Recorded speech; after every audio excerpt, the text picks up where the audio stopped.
Телефон телеарнасының EMA 2016 музыкалық марапаты жақындап келеді. Қазақстанның үздік артистерін марапаттайтын салтанатты шара 4 жылдан бері көрерменді таңғажайып шоуы мен қазақстандық және әлемдік жұлдыздарының өнерімен қуантып келеді. EMA күнделіктерінің бүгінгі санында «Смелей» атты әнге түсірілген клипі үздік видео номинациясына ұсынылып отырған әртіс жайлы әңгімелейтін боламыз. Ол Юнус Перс. Тут пахнет урбаном, в таких местах тут жесткий нрав. О, да, конечно, тут жесткий нрав.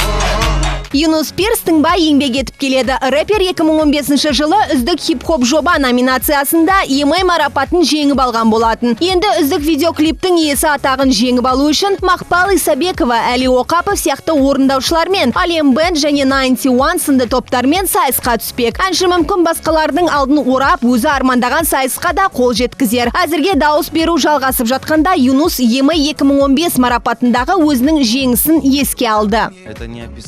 Оны сөзбен айтып жеткізу мүмкін емес. Мен үшін сондай марапатта жеңу таңғажайып нәрсе болды. Еңбектеніп жеңсем екен деп армандадым. Сол арманым орындалды.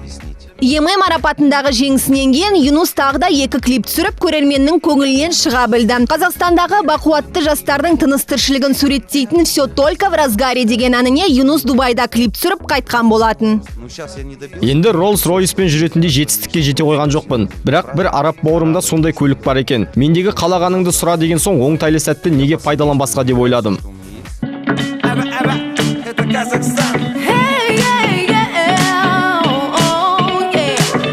Все только в разгаре,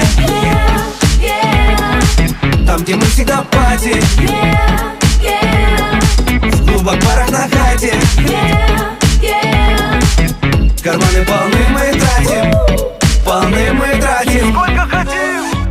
Рэпердің «Смелей» атты әнге түсірген екінші клипі үздік видео номинациясына ұсынылып отыр. Бейнебаянның сюжеті бойынша Юнус кедей ауданда дүниеге келіп, бірақ еңбектің нәтижесінде үлкен қалада байлыққа кенелген жігіттің рөлін сомдайды.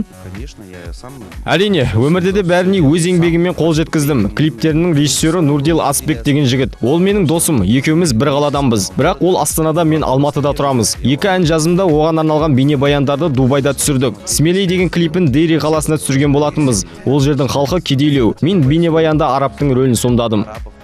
Айтпақшы, Юнус Перстің музыкамен айналысқанына көп болмапты. Отандық хип-хоп саласына келгеніне небәрі 3 жыл ғана. Дубайда Rolls-Royce мінген мықты рэперге айналмас бұрын Юнус 15 жылдай кәсіби түрде бимен айналысқан.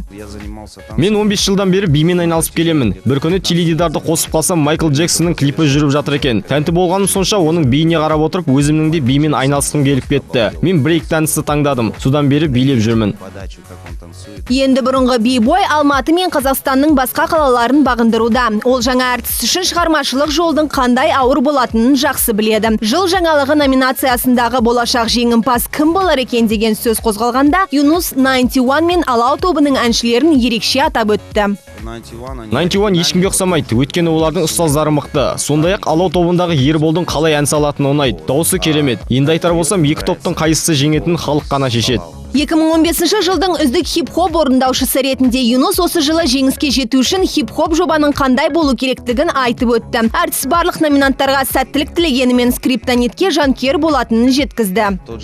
Джахалип болсын, Дагутта Джаз бен скриптонит болсын, олардың қай-қайсысы да еңбекқор. Жұмыстардың нәтижесі жаман емес, тыңдарманды да таба білді. Бірақ маған скриптонит жақын екенін жасырмаймын. Ол ешкімдікіне ұқсамайтын жаңа нәрсе жасауда алдына жан салмайды. Өзіміздің қазағымыз әлемдік деңгейдегі дүниелерді жасап жүр. Егер Әділқазы құрамында болсам, өз даусымды соған берер едім. Рэпердің таңдауы халықтың ойымен сай келмеуі мүмкін. Қазіргі таңда дауыс нәтижелері бойынша Джакалип алда келеді. Ал үздік орындаушы номинациясындағы жағдай мүлде қызық. Рэпер Айқынның шығармашылығын ұнатқанымен биыл марапатқа басқа әнші лайық деп отыр. Әрине, Әлиден басқалардың бәрімен таныспын, бірақ маған Айқынның шығармашылығы қатты ұнайды. Ол өз ісінің шебері. Алайда осы жылы Серік Ибрагимовтың жұлдызы жанып тұр. Қыздар арасындағы үздік орындаушы номинациясында Юнустың ойынша аты аталғандардың ішіне тек бір ғана әншінің шығармашылығы басқалардікіне ұқсамайтын болса керек. Биыл Жанар Дұғалованың айы оңынан туып тұр. Ол ерекше дүниелер жасауда. Екеуміз таныс болмасақ та Әділқазы құрамында болсам, дауысымды сол қызға берер едім. Мүмкін артистер қыркүйек айында өтетін EMA 2016 марапатында танысып тағалар. Әзірге Юнустың жанкүйерлері сүйікті артистерінен жаңа әндер күтетін болады. Рэпердің мақсаты жаңа халықаралық деңгейге шығу. Юнус бәрін ашып айтпағанымен өз әндерін шетелге шығаруы мүмкін екенін жасырмады. Жоспар деген жетеді ғой, оның бәрін уақыт көрсетер. Жақсы әндер жазу керек болып тұр. Егер ол тыңдарманға ұнаса, онда еңбегімнің жанғаны. Әндерімді Батыс пен Ресейде естіп қалуларыңыз мүмкін. Бірақ әзірге алда не болатынын білмейміз ғой. Уақыт көрсетеді. Юнустың EMA 2016 марапатынан күтетіні көп. Музон үнемі таң қалдырып жүреді. Осы телеарнаның шынымен халықтың көңілінен шығатын әншілердің дамуына үлес қосатын ауқымды шоу жасайтын ұнайды. Аталмыш шараны ұйымдастырып отырғандарға алғысымды білдіремін. Биылда бәрі қызықты өтетін шығар деп ойлаймын. Егер Юнус Перске қолдау білдіріп, оның Смелей атты клипі жеңсін десеңіздер, үздік видеоклип номинациясында оған дауыс беріңіздер. 51 санын 5708 нөміріне жолдаңыздар.